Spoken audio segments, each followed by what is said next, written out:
Hey everyone, I hope you're doing well and having a flare-free day. I'm currently in my Hocus Pocus shirt today, my little sweater, because Hocus Pocus 2 is finally out. I haven't seen it, please do not give me spoilers. But I'm ready for spooky season, and I have my nice tea here, my favorite mug from Chapters. So yeah, it's a very good fall fiesta kind of day. Today's video, I wanted to dive into something that's been on my mind lately. There have been lots of things on my mind lately, but being in my third trimester of pregnancy, I feel like there are certain emotions that have come to the forefront in the pregnancy journey while living with a chronic illness that I wanted to shed some light on. I think in society today, when you announce that you are pregnant, there is a lightning rod of opinions and advice that comes to the forefront, warranted or not, that oftentimes forgets about those living with chronic illnesses and the experiences that we have that are completely different than a quote-unquote normal pregnancy journey. There is no, in my mind, normal pregnancy journey. Everyone's body is different and everyone's experience while being pregnant will be different. You know, you could say something like, oh, I did this for my body to prepare and you should do the same, or you know, this is the energy levels that I had. It's so interesting that you have different ones. You know, everyone's body is different and we're not all going to have the same experiences, especially while living with a chronic illness.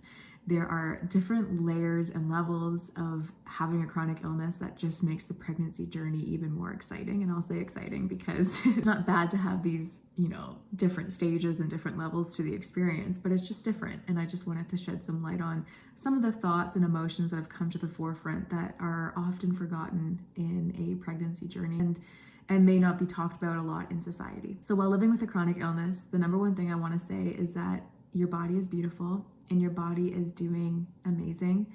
Sometimes I have to remind myself that, you know, my body is working with me and not against me. And the number one thought process that came to mind during my pregnancy was, am I going to have a normal pregnancy? And this is a weird kind of thought process because, again, I don't think there's a standard textbook normal pregnancy journey. But when you live with a chronic illness, you live a lot of your life thinking that your body is working against you and that it malfunctions and it's not doing what it's supposed to.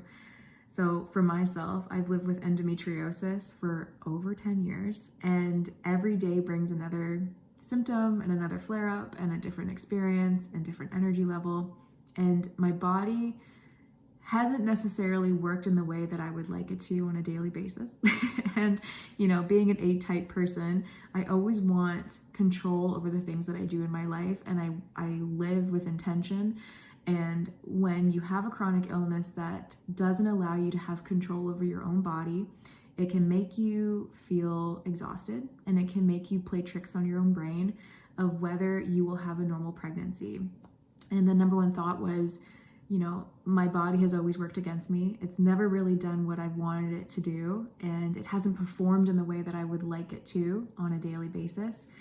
And now with a pregnancy in the mix, I always wondered, is my body going to be able to properly and naturally develop this baby like it's supposed to? And I always had this kind of thought process play tricks on me because I always just doubted the ability that my body had to do what it was supposed to do to grow a baby. And that is something that might be different than normal pregnancy journeys outside of a chronic illness. I think having that thought process also made me kind of rush the process of pregnancy. I didn't trust my body so much because I've been conditioned for so long to not trust my body and not trust that a flare-up won't be around the corner or not cause me excruciating pain, to the point where I just wanted her out of my body. I wanted her in my hands. I wanted to rush the experience and just say, please just have her healthy enough to be out of my body that I don't trust. And that is a weird thing that I guess is weird to say out loud, but it's a thought process that has come to the forefront of my journey. The next thought process that came to mind while living with a chronic illness in pregnancy was, am I going to be a good mother? And I think this is a thought process that everyone has, regardless of if you have a chronic illness or not in the mix. I guess that thought process of, am I going to be a good mom, started with, is she going to have my chronic illness? And living with endometriosis, I always kind of worried about how my body would perform and how my body would house a baby.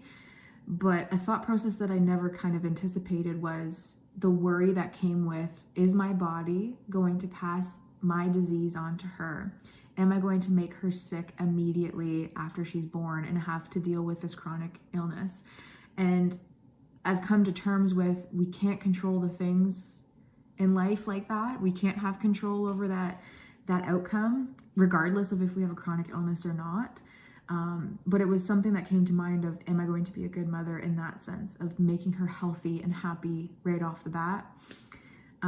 Another thought process that came with being a good mom, quote unquote, is after she is born, is my chronic illness going to impact my energy levels for her? Is it going to impact my ability to hold her or breastfeed?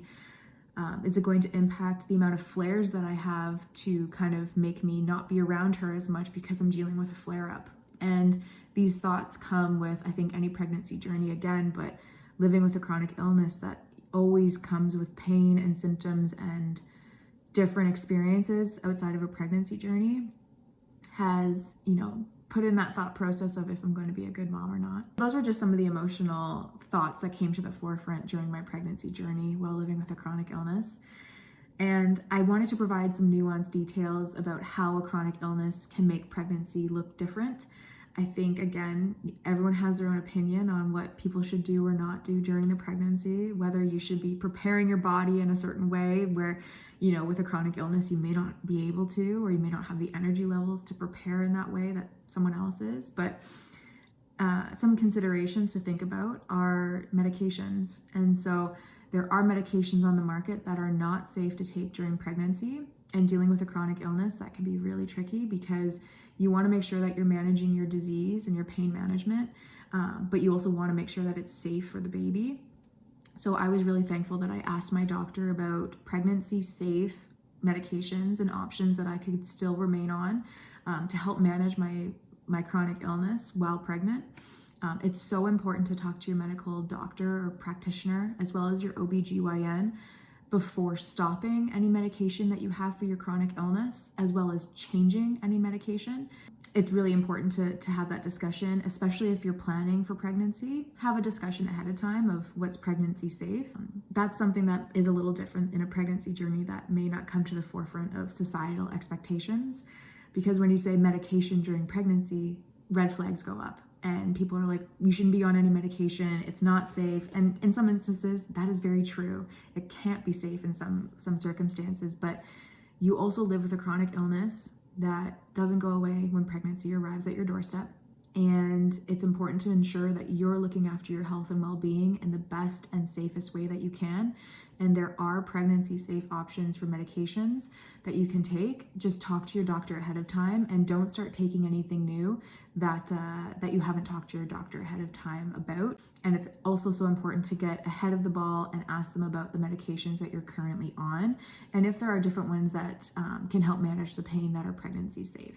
I think also having this time has allowed me to realize that dealing with a chronic illness, my postpartum period will look different than somebody else without a chronic illness. I think the possibility of a post-flare is on my mind, and it's something that some individuals may not think of without a chronic illness. Knowing that I will be bleeding heavily for weeks after pregnancy makes me very nervous because of my endometriosis in the mix. I worry that my pain levels will be worse and the flare-ups will be worse. I have this anticipation of stress and anxiety around that experience that is different than someone in a normal quote-unquote pregnancy journey.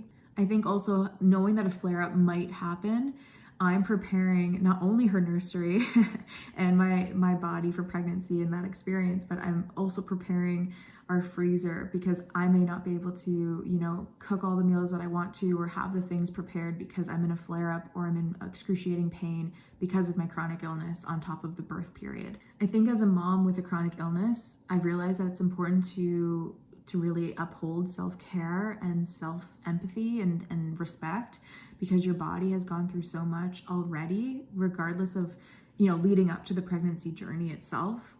I think when you live with a chronic illness, you look at your body in a way that it's really hard to explain to people outside of a chronic illness.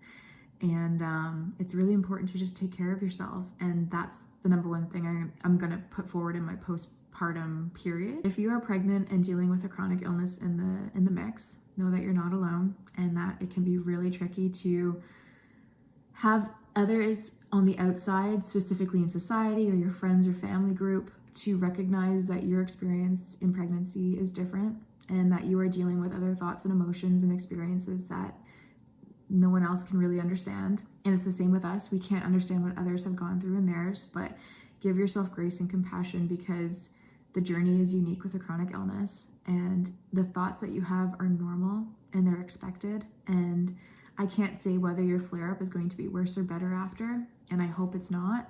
But what I can say is that you have the strength and tenacity to get through it, just like you have in the years prior to this pregnancy journey. Know that the end of the road is going to be amazing, because you're going to have a new little one in the family that can look up to you for support, and that strength that you provide every day of your life while living with a chronic condition. Your pregnancy journey is still beautiful and still valid, and it matters, even though it might look more painful or different than someone else in your friend group. So I just wanted to say that, and know that you are not alone. And I just wanted to shed some light on some of the thoughts and, I guess, differences in the chronic illness journey with pregnancy. And I hope that that kind of provided a little bit of support in your journey, whatever it may be. So with that, I will talk to you on the next one.